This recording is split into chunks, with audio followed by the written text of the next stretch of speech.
Sydney में 17 लोगों को बंधक बनाने वाला शख्स है हारून मुनीस ढेर। 16 घंटे बाद रिहा हुए बंधक। ऑपरेशन में 2 बंधकों की मौत, 4 घायल।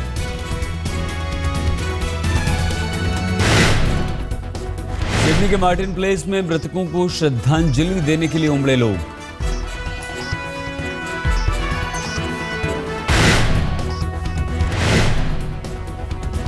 भारत के विश्वकांत, अंकी रेड्डी और पुष्पेंदु घोष भी बने थे बंधक। दोनों को सफल ऑपरेशन के बाद सुरक्षित बाहर निकाला गया।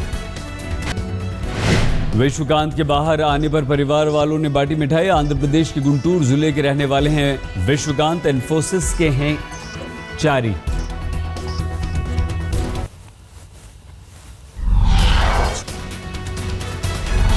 बंधक बनाने वाले बंदूकधारी हारून मुनीस के ईरान से जुड़े तार। 1996 में ईरान से ऑस्ट्रेलिया आया था मुनीस।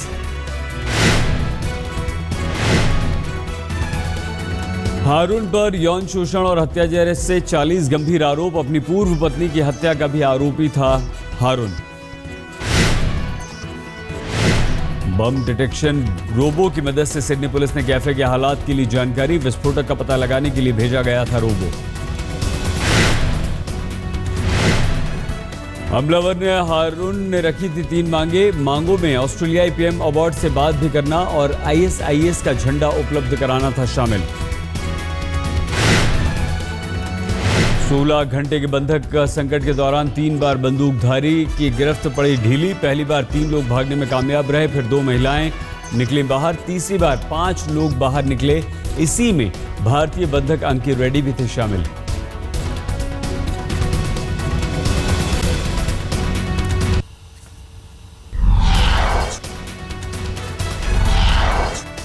बेल्जियम के गेंट शहर में 3 संदिग्ध बंदूकधारियों ने किया सरेंडर। पुलिस ने आतंकवाद की घटना से किया इनकार। गेंट के एक अपार्टमेंट में घुस आए थे बंदूकधारी। पुलिस ने पूरे इलाके को अपने कब्जे में लेकर बंदूकधारियों के इरादों को किया नाकाम।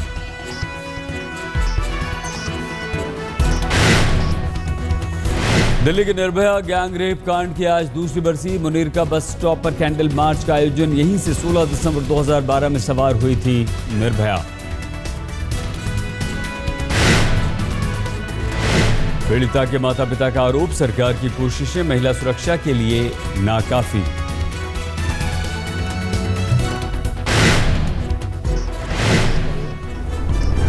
जितनी भी बलात्कार और मर्डर की केसें होती है, उसको अपराध सिद्ध हो जाने पे उसको तत्काल दंडित किया जाए।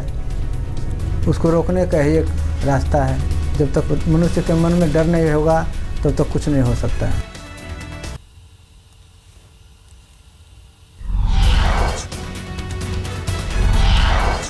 दिल्ली बीजेपी महिला मोर्चा आज से शुरू करेगा जागरूकता अभियान। 10 दिनों तक महिलाओं को मुहैया कराई जाएगी जानकारी। महिला सुरक्षा के लिए करंट वाले लिपस्टिक का आविष्कार। वाराणसी के एक टेक्निकल इंस्टीट्यूट की छात्रा ने इजाद की लिपस्टिक। करंट वाली ये लिपस्टिक बैटरी से 15 सेकंड में हो जाती है चार्ज। 220 वोल्ट का देती है झटका।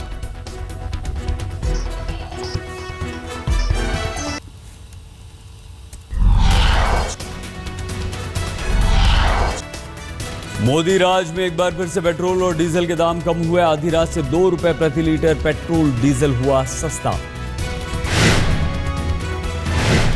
दिल्ली में 61 रुपए 33 पैसे प्रति लीटर पेट्रोल सस्ता। 2 रुपए प्रति लीटर दाम घटने के बाद अब 50 रुपए 51 पैसे प्रति लीटर मिल रहा है डीजल। मुंबई में 2 रुपए प्रति लीटर पेट्रोल सस्ता होने के बाद अब 68 रुपए 95 पैसे। दाम घटने के बाद डीजल 58 रुपए 11 पैसे प्रति लीटर हुआ। मोदी के प्रधानमंत्री बनने के बाद 9वीं बार पेट्रोल के घटे दाम। अंतर्राष्ट्रीय बाजार में कच्चे तेल के दाम घटने का भी लोगों को मिला फायदा।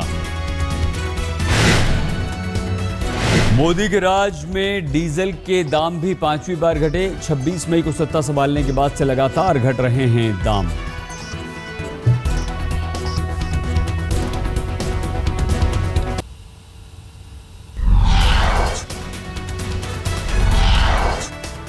केजरीवाल ने जनधन योजना पर किया कटाक्ष। दिल्ली डायलॉग में बोले, जनता को लगा इन्हीं खातों में आएगा काला धन का 15 लाख रुपया, इसीलिए खुलवाए।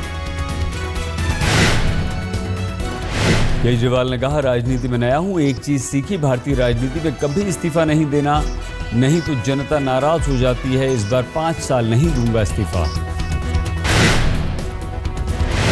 आम आदमी पार्टी ने जनता से किया वादा, सत्ता में आने पर बिजली बिल होगा आधा। कहा, सरकारी स्कूलों में सुधरेंगे शिक्षा के स्तर, 12वीं तक शिक्षा होगी फ्री। केजरीवाल ने महिला सुरक्षा का बताया रोड मैप। कहा, दिल्ली में चप्पे चप्पे पर लगेंगे सीसीटीवी, बस में तैनात किए जाएंगे सिक्योरिटी मार्शल। केजरीवाल ने कहा, सत्ता में आने पर पूरी दिल्ली होगी वाईफाई फ्री, फोन कॉल पर 5 मिनट में पहुंचेगी पुलिस।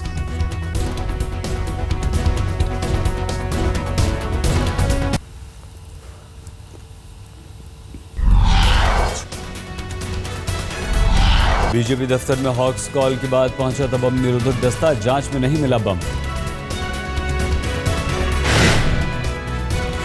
बीजेपी दफ्तर में सऊदी अरब से आई थी ये कॉल, मेहदी की गिरफ्तारी का बदला लेने की दी गई थी धमकी।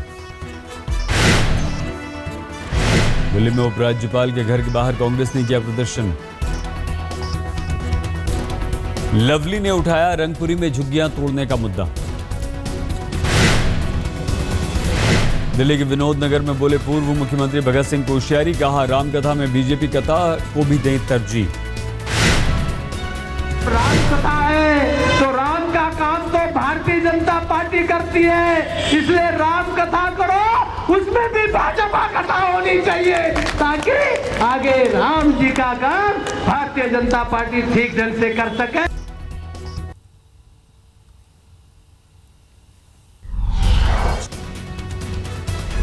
बिहार के खगड़िया में बोले नीतीश कुमार, दंगे की आग में बिहार को झुलसाना चाहती है बीजेपी, इसीलिए भेजे जा रहे हैं चुनिंदा नेता। मशहूर हस्ती उत्तर प्रदेश को जलाने के बाद बिहार जलाने के लिए घुसे हैं। ये सब समाज को बांटने के। वैचारिक आधार पर धर्मांतरण गलत नहीं, ये कहना है उत्तर प्रदेश के राज्यपाल राम नाईक का। राम नाईक ने कहा, डॉक्टर अंबेडकर ने भी धर्मांतरण के जरिए बौद्ध धर्म स्वीकार किया था। अब बाबा साहेब अंबेडकर जी ने हिंदू धर्म छोड़कर बुद्ध धर्म का स्वीकार किया, तो वैचारिक स्तर पर जब ये काम होता है उसका महत्व है, और उसी के आधार पर कोई अपना धर्म बदलता है तो उसमें कोई आपत्ति होने का कारण नहीं है। गोरखपुर में हिंदू युवा वाहिनी का कार्यक्रम आज। डीआईजी ने कहा, कार्यक्रम को नहीं दी जाएगी इजाजत, स्थानीय पुलिस को कार्यक्रम की जानकारी नहीं।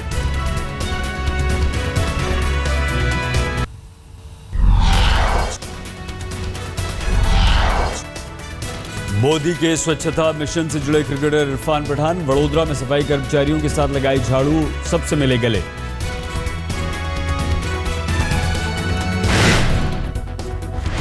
दिल्ली के मधु विहार थाने में बीजेपी नेताओं ने हिरासत के दौरान टी पार्टी की। डीडीए की जमीन पर अवैध निर्माण हटाने के विरोध में हुई थी हिरासत।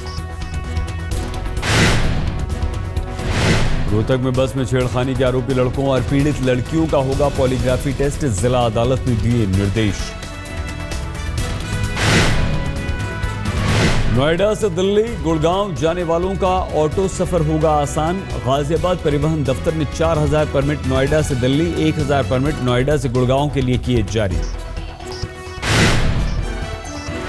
गुड़गांव की धर्म कॉलोनी में बाइक सवार ने मां बेटी पर फेंका तेजाब, झुलसने से दोनों की हालत गंभीर, पुलिस तलाश में जुटी।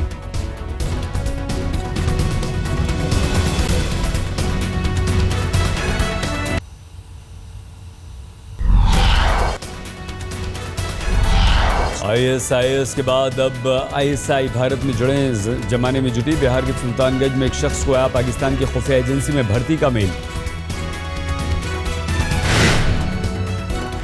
रिजवान नाम के शख्स ने ISI के मेल की फौरन पुलिस को दी सूचना। रिजवान को भेजे मेल में था जिक्र ISI के लिए हुआ है उसका चयन, इसे रखे गोपनीय।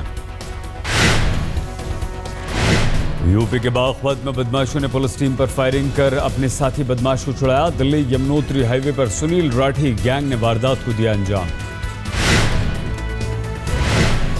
अपने साथी अमित उर्फ भूरा को छुड़ाने के बाद बदमाश पुलिस से 2 AK-47 SLR राइफल भी लूट कर ले गए।